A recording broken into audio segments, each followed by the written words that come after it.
Si Rinan, 2022, 2 years ago, kauban pa nato siya ria, nagilamayan ang iyang mama. Karon siya na po gilamayan. Puhon, walay siguro, kinsa sa ito alamayan, ikaw ba, o ako ba? Natural sa kinabuhi, ubiya ka ng kalibutan, upang matay ka. Yaan na ito ang kalibutan, ang tanan, ang imong gihabuan, dili sa kalibutan, yaan mo lang.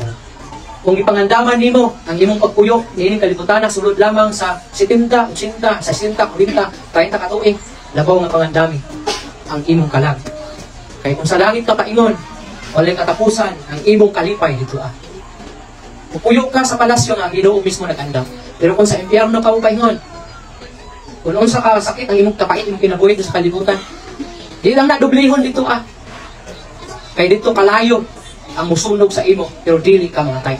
Mag-antos ka lang sa kasakit. Duha ang gihimo, langit o impyerno. Kung ayaw tuo, nga langit lang tanan, tunag yun na impyerno.